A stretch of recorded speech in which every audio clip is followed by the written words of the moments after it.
Shikues të nderuar, ju përshëndes dhe mirë se vini në edicionin informativ të orës 16 në News 24, ndër të tjera në lajme do të ndiqni. Një vit pas sulmit shtetëror, News 24 vijon misionin e tij 71 ditë pranë protestës kombëtare. Sot dita e 71 revoltës qytetare, protestuesit të vendosur kërkojnë dorëheqjen e Edi Ramës. Prokuroria e posaçme zgjeron hetimet për Belinda Ballukun, sekuestrohet projekti arredimit të vilës në Dhërmi.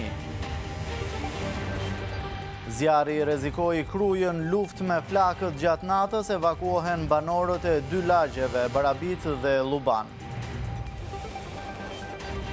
Vrau efektivin e ushtrisë në Korçë, arrestohet 20 vjeçari akuzuar më herët për plagosje me thik, pozonte me drogë dhe armë në rrjetet sociale. Zelensi, skemi ndryshuar qëndrim për Kosovën, reagon Ministria e Punëve të Jashtme, s'ka ngjashmëri mes Kosovës dhe situatës në Ukrainë. Kundërpërgjigjet Spanja, kontrolle në aeroporte për pasagjerët italian, reagon Ministri Tajani, po dramatizohet situata. Ish presidenti Amerikan Joe Biden në gjendje të rëndë, i biri Hunter Biden, tumori është përhapur, situatë e dhimbshme.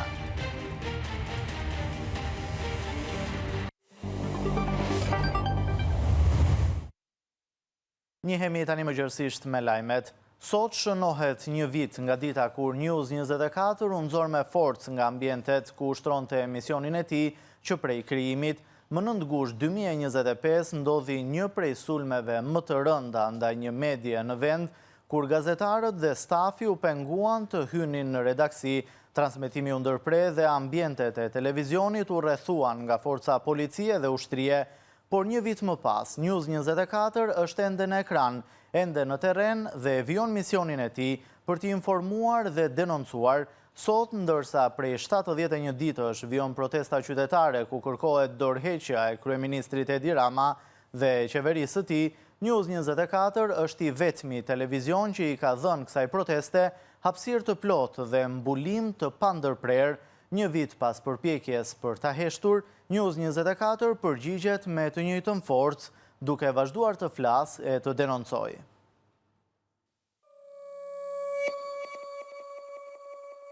Sot bëhet një vit nga 9 gushti 2025, dita kur redaksia e News 24 u nxor me forcë nga ambientet ku ushtronte emisionin mediatik që prej krijimit.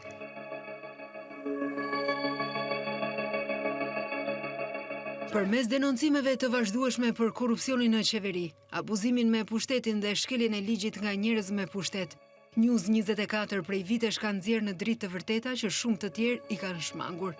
Ky qëndrimi pa kompromis ndaj pushtetit ishte edhe arsyeja pse një vit më parë ndaj televizionit u ndërmor një ndërhyrje me forcë.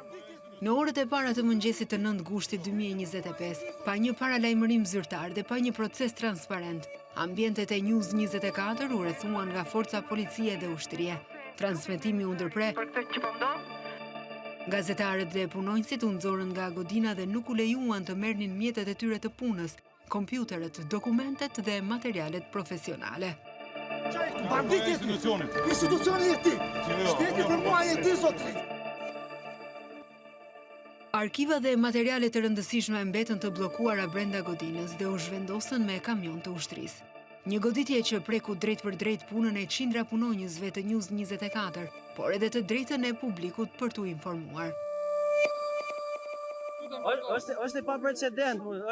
Gazetarët dhe punonjësit e News 24 protestuan për ditë me radhë përpara godinës, duke kërkuar të drejtën për të marrë mjetet e tyre të punës dhe për të vijuar misionin e tyre.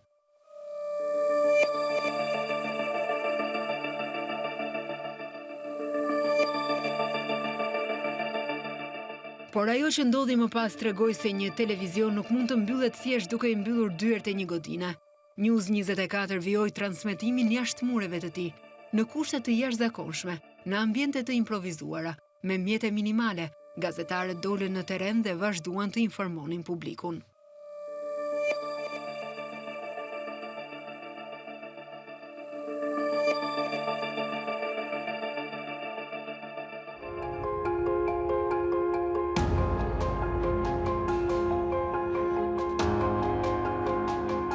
Pas kësaj goditjeje erdhi ringritja, brenda një kohe shumë të shkurtër.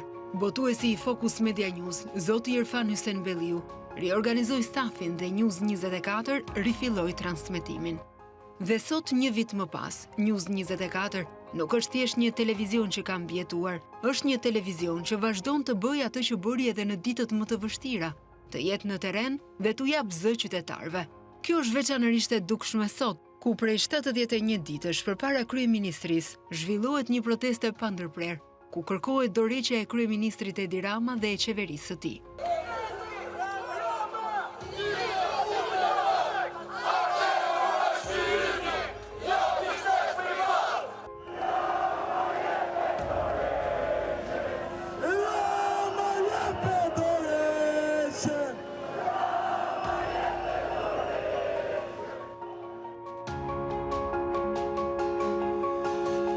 Për 71 ditë, News 24 ka qenë aty, ka ndjekur protestën ditë pas dite, ka transmetuar drejt për drejt nga terreni, ka intervistuar protestuesit, organizatorët dhe qytetarët, ka përcjell kërkesat e tyre dhe ka pasqyruar zhvillimet e saj. Një vit pas nëntgushtit 2025, News 24 vazhdon të transmetoj, vazhdon të jap zë një proteste që kërkon largimin e Edi Ramës dhe të qeverisë së tij. Sepse fjala e lirë nuk shuhet me forcë, gazetaria nuk ndalohet duke mbyllur një derë, dhe zëri i qytetarëve nuk mund të fiket duke i mohuar hapësirën për t'u dëgjuar.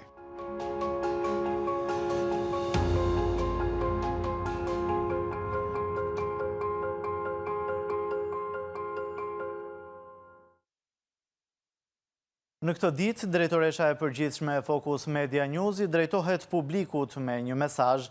Një vit nga ajo ditë kur dikush mendoi se mund të fikte News 24, se duke mbyllur dyer, duke ndërprer një sinjal, duke ushtruar presion, mund të heshte edhe zërin ton, nuk e fsheh që ka qenë një vit i vështirë, një vit me shumë presion, me shumë padrejtësi, me momente zemërimi e zhgënjimi, por edhe një vit që na tregoi sa shumë vlen ajo që kemi ndërtuar dhe sa njerëz janë aty për ta mbrojtur. Në ditët më të vështira, ajo që na dha forcë ishin qytetarët, njerëzit që na ndalonin dhe na thoshin, po e sulmoj News 24, njerëz që e ndjenin këtë betejë edhe si të tyren, sepse e dinin se nuk bëhej fjalë vetëm për një televizion, bëhej fjalë për të drejtën për të dëgjuar edhe atë që pushtetit nuk i pëlqen të dëgjohet.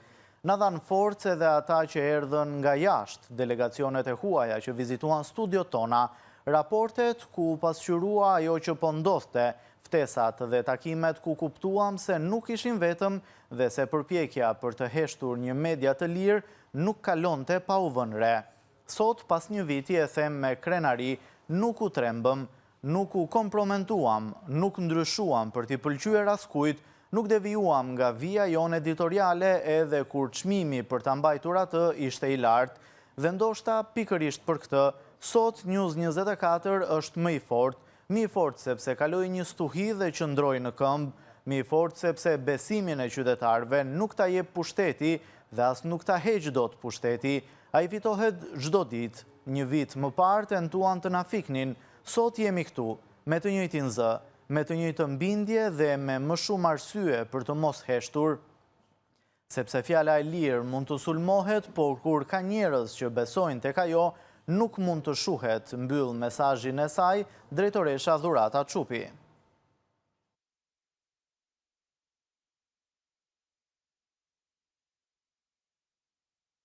Për të 70-ën ditë me radhë, qytetarët me flamuj kombëtar, pankarta dhe thirrje kundër qeverisë kërkojnë dorëheqjen e kryeministrit Edi Rama.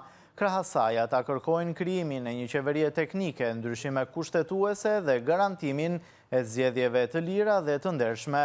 Prej më shumë se 2 muajsh, protesta zhvillohet çdo ditë në Tiranë. Nga podiumi janë ngritur shqetësime për korrupsionin, koston e jetesës, pensionet, emigracionin, shëndetësinë, reformën territoriale dhe funksionimin e institucioneve.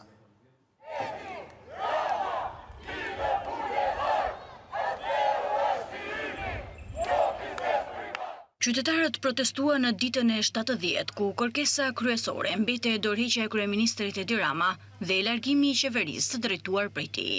Nga sheshi Skënderbej, ku nisën grumbullimin si çdo ditë, Qytetarët rënditën sërish pa kënaqësitë ndaj qeverisë Rama dhe më pas në thirrjet, Rama jep dorëheqjen, marshuan drejt kryeministrisë, ku shënohet edhe zhvillimi kryesor i protestës.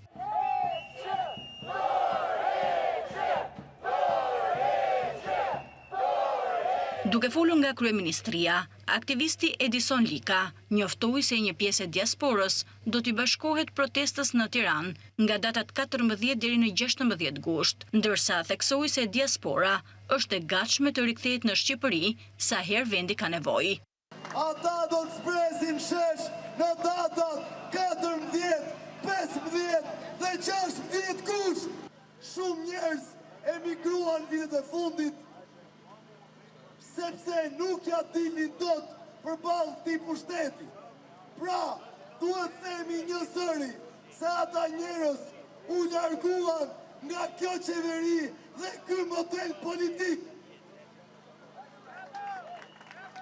Ama, kjo protest na ka dëshmuar se kjo diasporë që është larguar nga politika e mbrapsht e këtyre 36 viteve është e gatshme të kthehet sa herë sheh një fije shpresë në vendin tonë.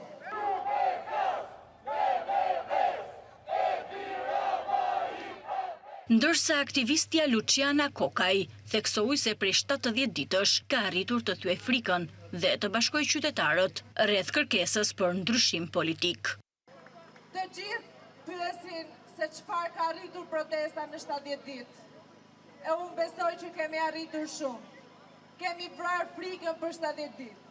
Kemi treguar se sa kreative rinjia jonë është dhe sa bukur e ka bërë atë që qeveria nuk e ka bërë për 35 vite. Kemi arritur që t'jemi në highlightet e mediave më të mëdha ndërkombëtare dhe të jemi si shembulli më i mirë i demokracisë. Të jemi si shembulli më i mirë i qytetarisë. Në qoftë se qeveria paguan miliona euro nga taksat tona për të arritur atë, ne kemi bërë vetëm me zërin e të drejtës e me të vërtetën tonë. Në thirrjen Duam Shqipëri të re, aktivistë të tjerë bën thirrje që qytetarët të mos lejojnë që askush të mos e zbejë qendresën e tyre dhe të jenë sa më të bashkuar.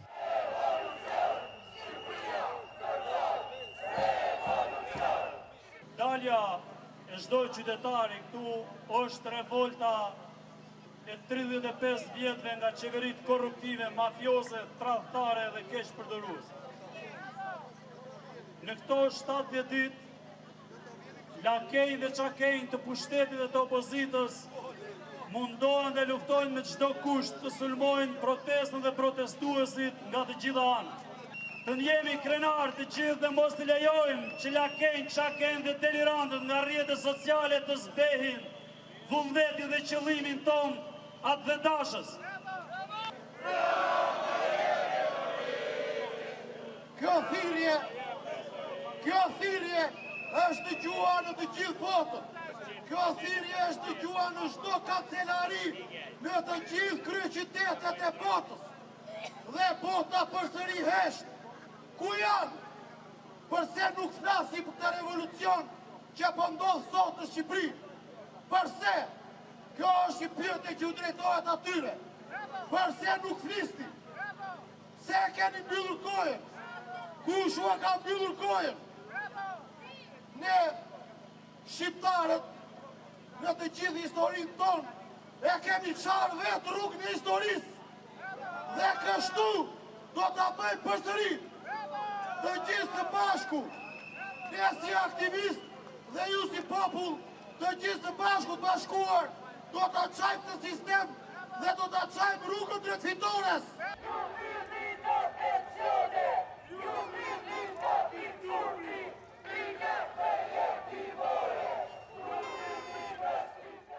Ndërsa një emigrant që ju bashkuar protestës, bëri thirrje për reagim qytetar dhe kundërshtoi çdo politikan që sipas tij abuzon me pushtetin. Jemi tradhtuar nga kjo politike poshtër. Na kanë premtuar Luk Florini, na kanë premtuar gjëra që si bëjnë dot, na kanë premtuar rrena. Unë e një vetin të huaj në tokën e huaj. ama duhet tani vetin shqiptar në tokën tonë. Ju, qëse nuk protestoni, nuk bani mund për këtë vend, ata do të na shkelin me kam, edhe do të jemi të huj në tokën tonë. Kështu që Zoti ju bekov gjithve, mos u dorëzoni. Rama në burg, Berisha në burg. Ashtu si çdo natë pas fjalimeve para kryeministrisë, qytetarët vijuan protestën e tyre duke marshuar nëpër rrugët e Tiranës, nën sloganet që kanë shoqëruar revoltën e tyre që nga dita e parë.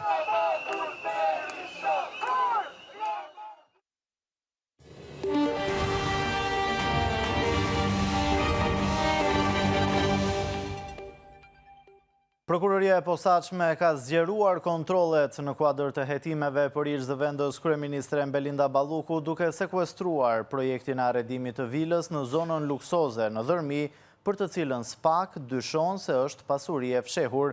Tani më prokurorët e SPAK janë duke analizuar të dhënat e siguruara nga kontrollet në harmoni me provat e tjera të siguruara gjatë hetimit. Në kuadër të hetimeve për ish zëvendës kryeministren Belinda Balluku, SPAK ka ushtruar kontroll në kompaninë Atelier 4 të vëllezërve Eftimi.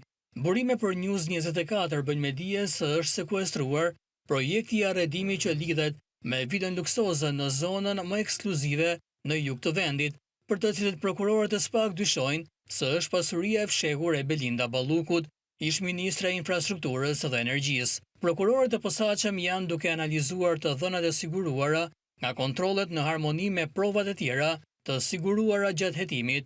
Ish numri 2 i qeverisë është e pandehur për tenderin për ndërtimin e tunelit të Llogaras dhe lotet e unazës së jashtme të Tiranës, ndërsa nën hetim për korrupsion dhe pastrim parash, ku i është sekuestruar një vilë në Dhërmi që dyshohet se është pasuri e fshehur e saj. A 10 ditë më parë Balluku paraqit në SPAK, ku ju komunikuan akuzat e reja, si dhe zgjatja e afatit të hetimeve edhe me 3 muaj të tjerë.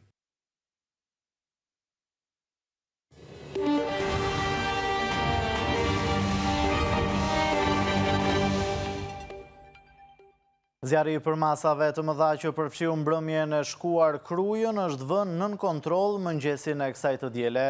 Nga flakët u dogj vetëm një magazin, ndërsa u rrezikuan 2 lagje dhe u evakuan banorët e tyre. Për orë me radhë pas ditën e së shtunës, por edhe gjatë natës, Kruja u rrethua nga zjarri, ndërsa qindra banorë në mesnat u evakuan nga shtëpit, mes frikës se flakët mund të përpinin gjithçka. Flakët u futën në oborret e banesave, ju afruan magazinave dhe një pike të shpërndarjes së gazit. Situata më e vështirë ishte në lagjet Barabit dhe Luban. Zjarri i favorizuar nga era avancoi me shpejtësi drejt zonave të banuara.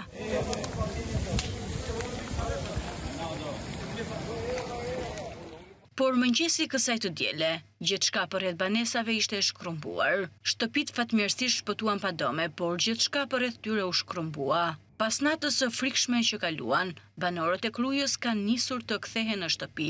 Ata tregojnë betejën me zjarrin dhe se familjarët të tyre i kishin mes flakëve.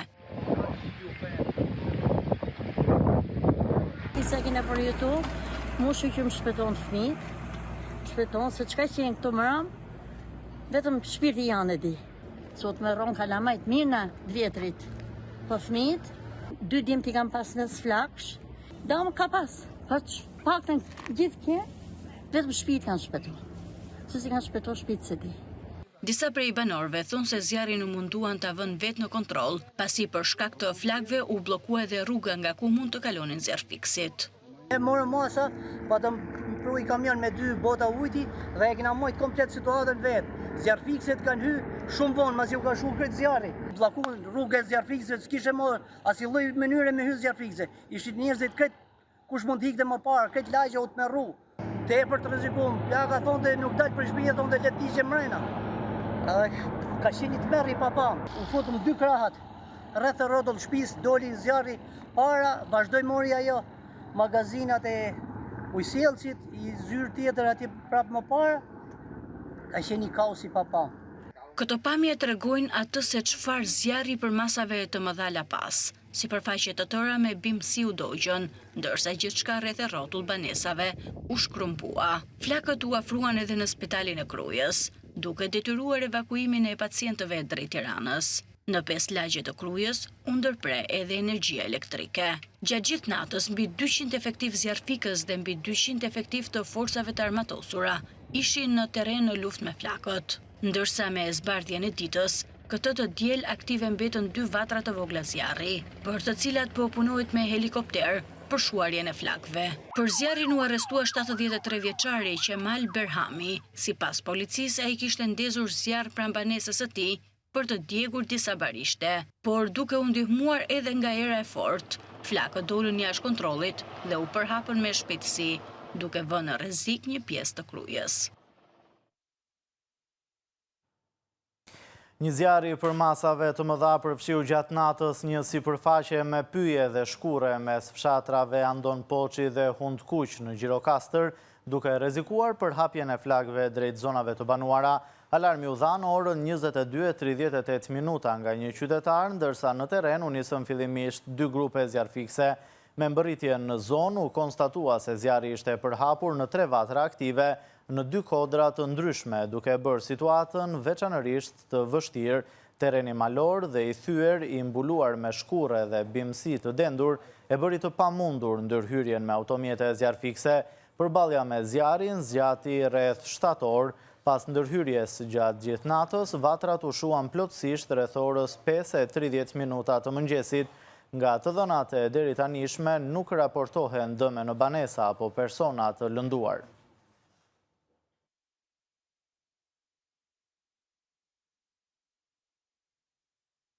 Pas 6 orësh në Arati pas vrasjes së 20 vjeçarit në Korçë, policia arrestoi autorin e dyshuar të krimit.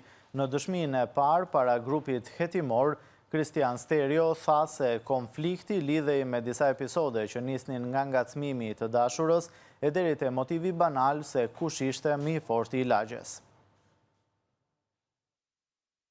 Policia e Korçës arrestoi pas rreth 6 orësh Arati autorin e vrasjes së 21 vjeçarit Johan Zuka.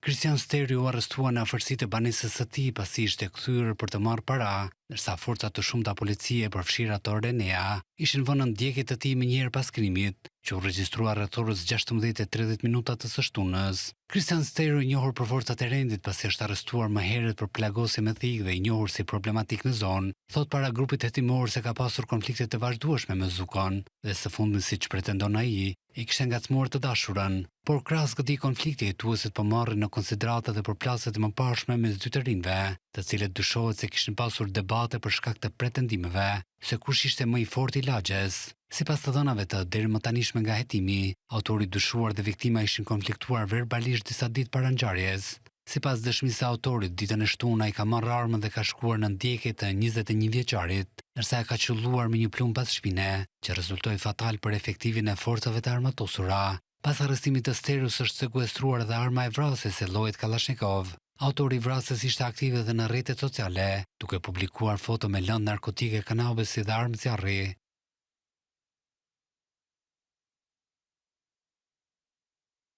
Deputeti i Partisë Demokratike Klevis Balliu ka reaguar ashpër pas disa ngjarjeve të rënda kriminale të regjistruara gjatë ditës së shtunë në vend, duke akuzuar qeverinë se ka dështuar në garantimin e sigurisë publike. Sipas tij, qytetarët nuk ndihen më të sigurt, ndërsa shteti nuk po arrin të parandalojë dhe godas krimin.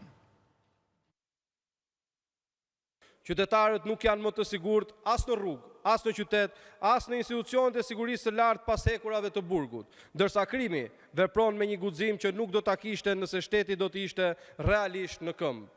Pas 13 vitesh në pushtet, Edi Rama ka dështuar në detyrën themelore të një qeverie, garantimin e sigurisë së jetës së qytetarëve. Problemi është një shtet që nuk e parandalon, nuk e godet dhe nuk e ndëshkon krimin. Edi Rama mund të vazhdojë të flasë për Shqipërinë turistike dhe për propagandën dhe për sukseset e tij imagjinare, por shqiptarët e dinë realitetin. Sot në Shqipëri nuk mungojnë kamera dhe propagandat, por mungon shteti.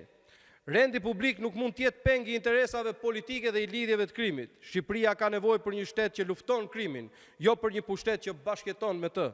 Dhe për këtë përgjegjësia politike është e qartë. Edi Rama dhe qeveria e tij kanë dështuar të garantojnë sigurinë e shqiptarëve.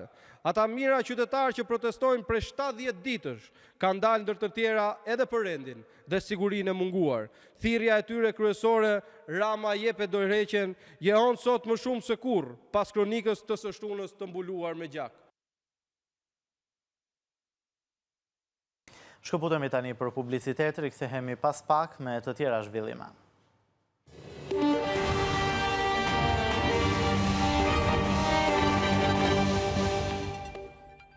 Jemi rikthyer sërish në studio, vjoj me të tjera informacione. Presidenti i Ukrainas Volodymyr Zelensky tha se politika e Ukrainës nuk ka ndryshuar sa i përket mosnjohjes së pavarësisë së Kosovës. Ne respektojmë integritetin territorial të partnerëve tanë dhe të drejtën ndërkombëtare. Sa i përket Kosovës, qëndrimi ynë mbetet i pandryshuar. Jemi mirënjohës ndaj Serbisë për respektimin e integritetit territorial të Ukrainës, përfshirë Krimen, tha Zelensky. Presidenti i Ukrainës Volodymyr Zelensky deklaroi se politika e Ukrainës nuk ka ndryshuar sa i përket mosnjohjes së pavarësisë së Kosovës. Ne respektojmë integritetin territorial të partnerëve tanë dhe të drejtën ndërkombëtare. Sa i përket Kosovës, qëndrimi ynë mbetet i pandryshuar. Jemi mirënjohës ndaj Serbisë për respektimin e integritetit territorial të Ukrainës, përfshirë Krimen, tha Zelensky, gjatë një konference për mediat në Beograd, së bashku me presidentin serb Aleksandar Vučić. Ndërkaq Vučić tha se me udhëheqësin e Ukrainas, shteti i të cilit po përballet me pushtimin e nisur nga Rusia në shkurt të vitit 2022, ka biseduar për bashkëpunimin ushtarak. Çfarë do të ndodhë kur të përfundojë lufta, kjo është çështje tjetër, tha Vučić, i cili e mirëpriti Zelensky në vizitën e parë zyrtare në Serbi. Pavarësisht se Kievi nuk e njeh pavarësinë e shpallur në 2008-ën, Kosova i është bashkuar sanksioneve europiane dhe të Shteteve të Bashkuara të Amerikës kundër Rusisë për shkak të luftës në Ukrainë. Prishtina po ashtu ka strehuar gazetarë ukrainas që janë larguar nga vendi i tyre për shkak të luftës. Zelensky vizitoi Serbinë, shtet që është një nga të paktat në Europë që nuk i është bashkuar sanksioneve kundër Rusisë për shkak të luftës kundër Ukrainës. Presidenti i Ukrainës nuk i referua faktit se Serbia refuzon të vendosë sanksione ndaj Rusisë për shkak të pushtimit të vendit të tij.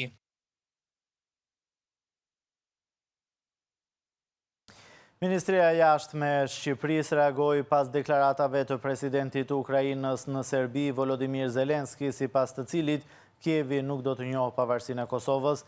Në reagim thuhet se Shqipëria mbështet sovranitetin dhe të ardhmen evropiane të Ukrainës, si dhe të pavarësisë së Kosovës. Çdo përpjekje për të vendosur një paralele ose për të krijuar një ekuacion midis Kosovës dhe çdo situate tjetër ndërkombëtare është e gabuar, oportuniste dhe thellësisht çorientuese, thuhet në reagim. Ministria jone e Jashtme thekson se rasti i Kosovës qëndron mbi themelet e veta historike, politike dhe ligjore dhe se një parim është themelor për një Ballkan të qëndrueshëm, duke pranuar realitetin e pavarësisë së Kosovës. Pavarësia e Kosovës ka kontribuar në stabilitetin rajonal dhe është pjesë e një të ardhmeje në të cilën kufijt nuk ndryshohen me forcë dhe ku popujt dhe komunitetet mund të përcaktojnë të ardhmen e tyre në paqe dhe siguri, thuhet mëtej.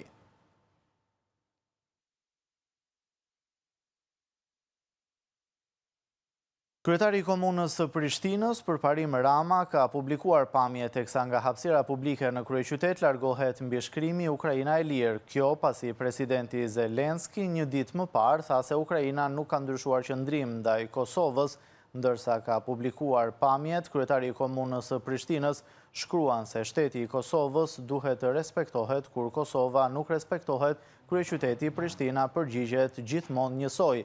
Empatia dhe solidariteti ynë do t'jenë gjithmonë me popujt që përballen me luftë, dhunë dhe persekutim, sepse ne më mirë se shumë të tjerë e dim çfarë do të thotë të luftosh për liri, dinjitet dhe të drejtën për të ekzistuar si shtet, por asnjë kauzë dhe asnjë politik nuk mund të ndërtohet duke nënçmuar shtetësinë e Kosovës dhe sakrificën e popullit të saj, ka shkruar Rama.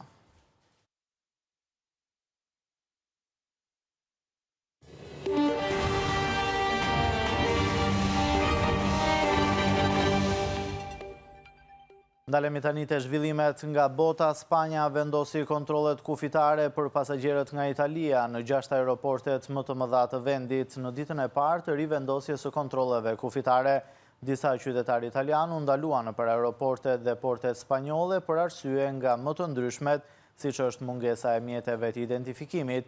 Ministri i Jashtëm Antonio Tajani në një intervistë me La Stampa akuzoi qeverinë spanjolle se po e dramatizon situatën. Spanja vendosi kontrollet kufitare për pasagjerët që mborrinin nga Italia në 6 aeroportet më të mëdha të vendit në ditën e parë të rivendosjes së kontrolleve kufitare. Mosmarrveshjet mes dy vendeve lindën pasi Italia pezulloi marrëveshjen e Schengenit për Spanjën pas fluksit emigrator nga Maroku drejt territorit spanjoll të Ceutas në Afrikën e Veriut. Disa qytetarë italianë u ndaluan nëpër aeroportet spanjolle për arsye nga më të ndryshmet. Për shembull, një grua nuk kishte me vete kartën e identitetit dhe asaj u ndalua hyrja në Spanjë. Sipas mediave italiane, në Menorca, dita e parë e masave të ashpra ndaj Schengenit nga Spanja, u shndërrua në një makt për 10 familje italiane. Masa e njoftuar nga qeveria e kryeministrit Sanchez në hakmarrje për masat e ngjashme të ndërmarra nga Roma pas krizës së emigracionit në Ceuta, hyri në fuqi dhe tashmë ka pasur pasojat e saj të para. Politika na shkatërroi pushimet, komentoi një nga udhëtarët e bllokuar në aeroport. Sipas mediave spanjolle, Guardia Civil është urdhëruar të kontrollojë rastësisht pasagjerët që vinë nga Italia, nga deti ose ajri. Për afërsisht 10% të pasagjerëve do të kërkohen dokumente, kontrolle që përpara situatës në Ceuta nuk ekzistonin.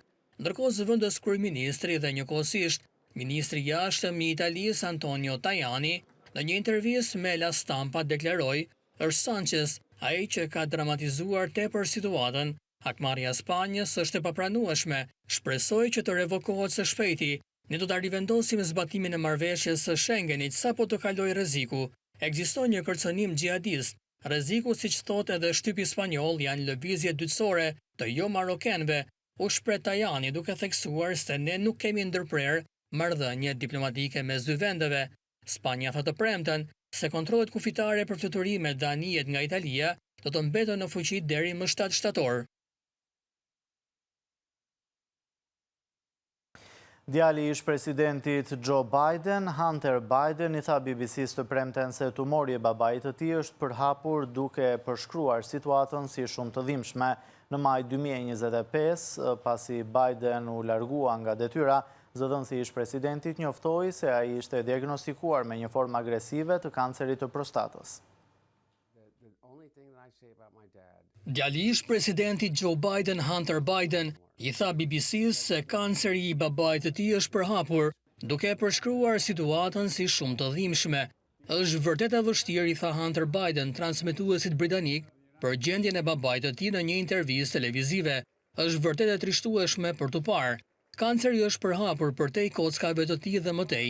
Është shumë e dhimbshme dhe është shumë dobësuese në shumë aspekte, por ai po vijon punën, theksoi ai. Duke folur për BBC në lidhje me gjendjen shëndetësore të babait të tij, Hunter Biden u shpreh se ai është këmbi ynë. Ai ka qenë aty për secilin prej nesh në një mënyrë që është e vështirë për mua ta artikuloj dhe shpjegoj, u shpreh ai. Në maj 2025, muaj pasi ai u largua nga detyra, zëdhënësi i ish-presidentit njoftoi se ai është diagnostikuar me një formë agresive të kancerit të prostatës. Në shtator 2025, familja Biden njoftoi se Joe Biden kishte përfunduar një kurs të terapisë me rrezatim dhe trajtim hormonal, megjithse nuk ishte e qartë nëse ish-presidenti do të kishte nevojë për më shumë kujdes për të luftuar sëmundjen. Vitin e kaluar, zyra e Joe Biden njoftoi gjithashtu se ai ishte nënshtruar një operacioni për të hequr qelizat kancerogjene të lëkurës.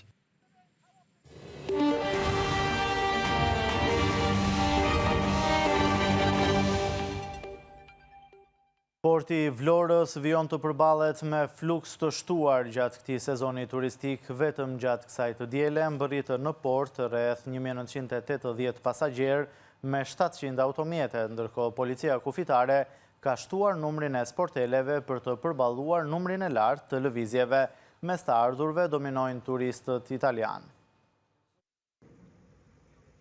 Fluksi udhëtarëve vijon të jetë i lartë në portin e Vlorës në këtë periudhë të sezonit turistik. 2 prej tragedeve kanë mbërritur në orët e para të mëngjesit duke sjellë në Vlorë rreth 1980 pasagjerë, ndërsa tragedi i tretë pritet të mbërrijë nga Brindisi dhe parashikohet të ketë në bord rreth 700 pasagjerë. Krahas udhëtarëve në port kanë mbërritur rreth 700 automjete, duke shtuar ndjeshëm fluksin në pikën e kalimit kufitar. Për të përballuar fluksin e lartë dhe për të shmangur radhët e gjata, policia kufitare ka shtuar edhe sportelet e kontrollit të dokumentacionit. Nga 8 sportele që funksionojnë gjatë gjithë vitit, numri është rritur në 12 me synimin që kontrollet e dokumenteve të pasagjerëve të kryen sa më shpejt. Mes udhëtarëve që kanë mbritur në Vlorë, të shumtë janë turistët italianë. Ata shprehen se kanë zgjedhur Shqipërinë për të kaluar pushimet, ndërsa një pjesë e tyre do të qëndrojnë në Vlorë dhe në zona turistike të jugut.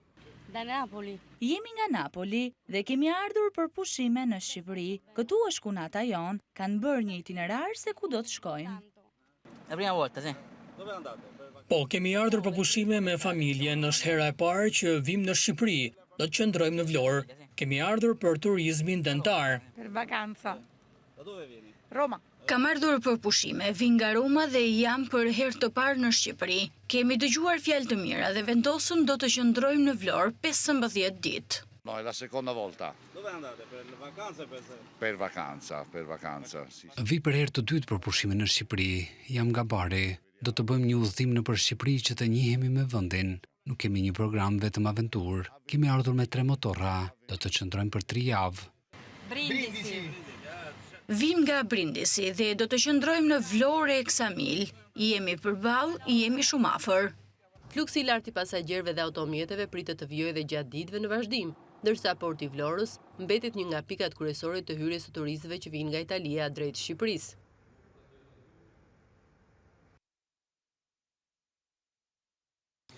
Fluksi shtuar i lëvizjeve është regjistruar këtë fundjavë në pikat e kalimit kufitar të juglindjes së vendit, kryesisht për shkak të emigrantëve shqiptar që po kthehen atë dhe për të kaluar pushimet verore. Autoritetet kufitare po punojnë me kapacitete të shtuara dhe sportele të përforcuara për të përballuar numrin e lartë të udhëtarëve dhe për të shmangur pritjet e gjata. Në total, nga pika kufitare e Kapshticës dhe ajo e Qafthanës, janë regjistruar 14.804 hyrje dhe 8.839 dalje, ose 23.623 lëvizje në të dy drejtimet.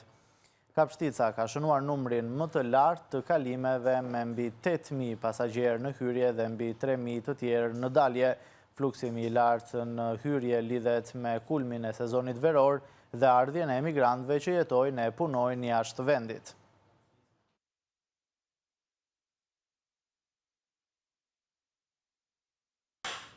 Banorë të zonës Mokrës dhe turistë të shumë të mblodhën në edicionin e 7 të Mokra në Fest, një aktivitet ku promovohet tradita dhe kultura e kësaj trere. Mokrarët festuan në shoqërinë e njëri tjetrit dhe të birës Korça si sponsor i aktivitetit, si dhe të gatimeve ushqimit tradicional të zonës.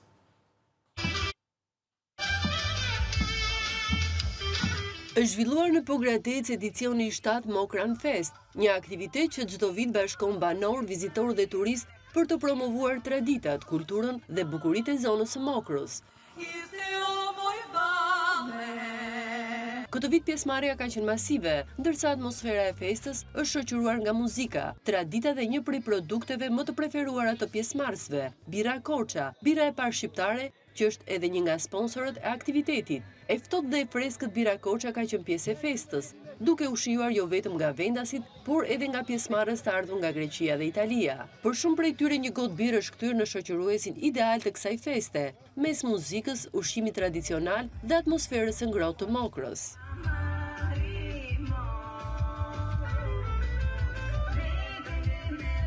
Në festën e Mokrës, në ure golikut, ura shekullore, dhe e kalojmë me shokët mirë, me shoqëri të mirë dhe me birën freskuse dhe shumë të mirë të Korçës, që pijet me miq e me shokë. Është se shkëlqyer unë edhe në Greqi që ndodhem këtë birë pi. Jemi me gjithë mokrarët, me gjithë bashkëtarët tanë, kemi ardhur nga shumë larg për të festuar sot me birën Korça, që është një birë shumë cilësore dhe super e mirë. Tradita është traditë. Bira Korça është super, e mbajt. Jo që jam nga Korça, nga zona time, po mbajt. Kryetari i Bashkisë së Pogradecit ka vlerësuar rëndësinë e aktivitetit, duke theksuar se Mokran Fest është një mundësi e mirë për të promovuar këtë zonë, traditat dhe potencialin e saj turistik. Mokrarët e festojnë këtë ditë, po nuk janë vetëm mokrarët, po kemi nga gjithë zona, edhe nga Gora, edhe nga Opari, që duan të jenë pjesë e festës së tyre. Kjo festë përçon gjitha vlerat historike, patriotike, po edhe të bukura që ka krajinë e Mokrës. Ndërsa këngëtari Avni Lushka thekson se festa ka një tjetër vlerë të rëndësishme për të, bashkimin e mokrarëve. Është kënaqësi që të takosh nga të gjitha fshatrat kanë ardhur që nga Delvina, njerëz nga Mokra që kanë ikur dhe kanë ardhur sot këtu, pa llogaritur Tiranë, Durrës, kush ka ikur, kush ka patur mundësit, sot ndodhet këtu me ne. Me pjesëmarrje të lartë dhe birën Koça në qendër të atmosferës, Mokran Fest vijon të kthehet çdo vit në një pikë takimi për traditën, shihen dhe promovimin e një prej zonave më të bukura të Pogradecit.